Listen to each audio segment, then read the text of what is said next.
Halo semuanya, kembali lagi bersama saya. Selamat datang di channelnya Mekanik AW. Jadi saya pingin berbagi kisah sama teman-teman semua, berbagi pengalaman yang lebih jelas ya. Jadi saya pengen berbagi pengalaman sama teman-teman semua. Di hari kemarin, ini karena Minggu, Sabtu kemarin, saya itu ada inspeksi di salah satu showroom. Total 5 sebetulnya, 5 mobil. Cuman kan beda-beda showroom semuanya. Cuman yang satu showroom ini memang sebelum itu saya sudah inspeksi di sana. Saya bilang, wah ini ya luar biasa lah kondisinya gitu kan. Dia banyak mobil-mobil tahun tinggi, cuman kondisinya ya banyak yang sisipan, ada yang bekas laka, ada yang korosi juga. Pokoknya saya nggak tahu dia ngarahnya jualnya kemana, karena begitu saya cek harganya pasaran gitu kan.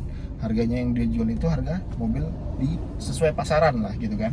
Nah, jadi pagi itu saya ditelepon oleh si buyer ini, ditelepon oleh si buyer, bang bisa minta tolong inspeksi. Saya bilang, minta inspeksi apa? Saya bilang bisa. Mobilnya itu Nissan bang, kata dia. Saya nggak usah sebut apanya, Nissan. Oke, nggak ada masalah.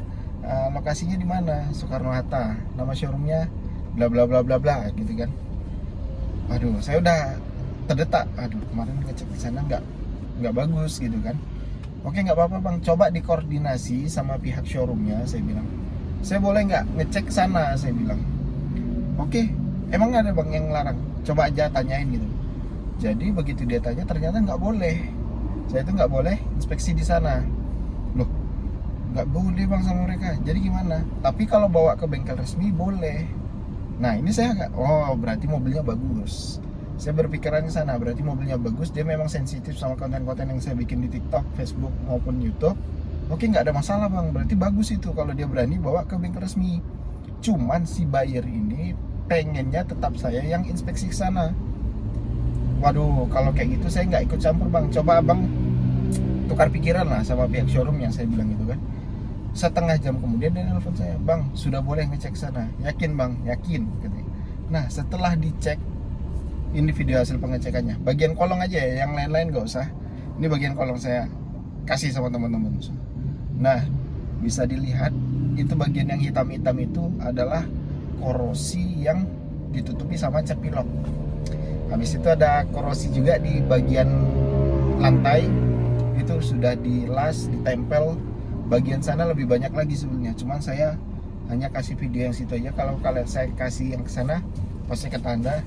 Nah, gimana ya saya nyampaikannya di sini ya. Saya bertanya-tanya di pas melakukan inspeksi di showroom tersebut, saya bertanya-tanya kenapa dia bisa pede mobil ini dibawa ke bengkel resmi gitu.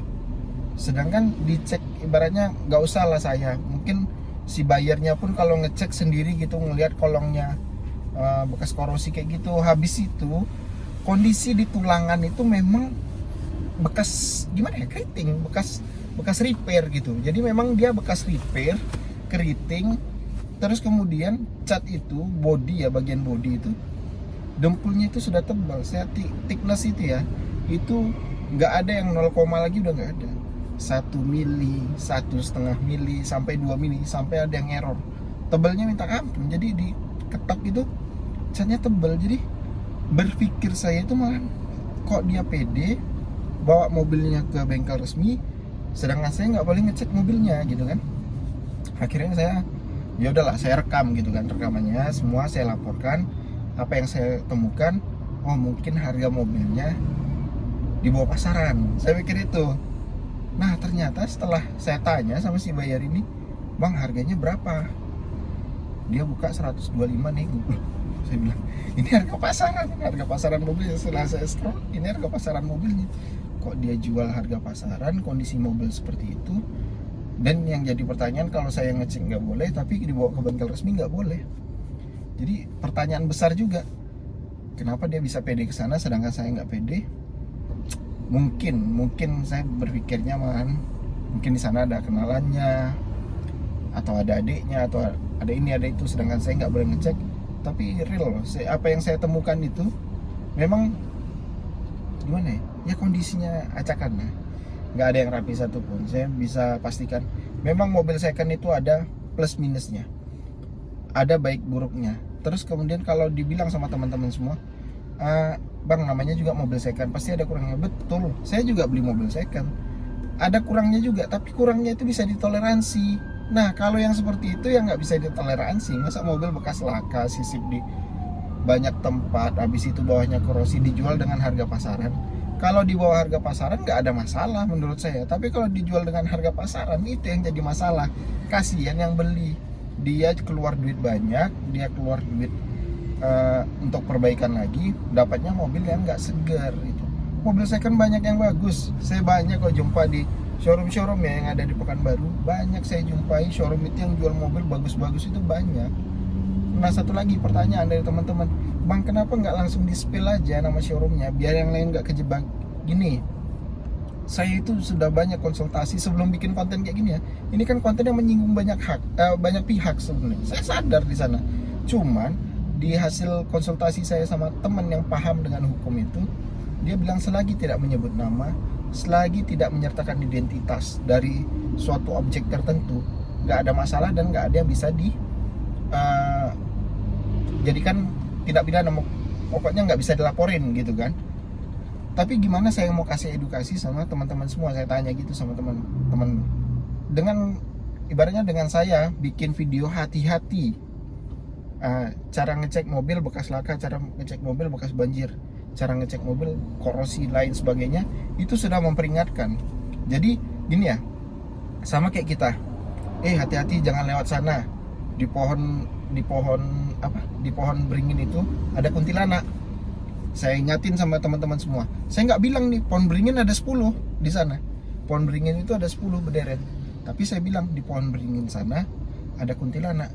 Otomatis dengan saya bilang hati-hati di sana ada kuntilanak, teman-teman dari pohon beringin yang pertama sampai yang ke-10 pasti selalu berhati-hati. Wih, mana yang dimaksud abang nih, mana yang dimaksud abang nih. Itu tujuan saya. Jadi selagi saya kasih peringatan untuk berhati-hati sama teman-teman saya harapkan itu bisa ibaratnya langsung turun ke lapangan. Oh iya, kita harus lebih berhati-hati lagi ngecek mobil dalam keadaan second. Di konten saya misalkan kalian lihat kan, wah bang ini sampai kolong dicek, oh berarti kita harus cek juga sampai kolong gimana kondisinya gitu, harusnya gitu. Saya bukan nggak mau bilang pasti nanti takutnya terlalu cepat gitu, kena pidana atau lain sebagainya. Saya mikir sampai sana juga. Oke ya, terima kasih yang sudah saksikan video ini. Jangan lupa di like, subscribe, dan share video ini ya, agar channel ini lebih berkembang, memberikan banyak manfaat untuk teman-teman semua. Makin bertambah juga ilmu saya, makin bertambah juga ilmu teman-teman. Karena di sini nggak ada yang pro, nggak ada yang senior, nggak ada yang apa. Semua itu belajar. Hidup ini pembelajaran, hidup ini pokoknya selalu belajar. Nggak ada tuh belajar dari kecil sampai remaja sampai dewasa, nggak ada. Belajar itu dari pertama kita lahir sampai kita mau mati nanti, kita pasti belajar terus. Oke ya, terima kasih.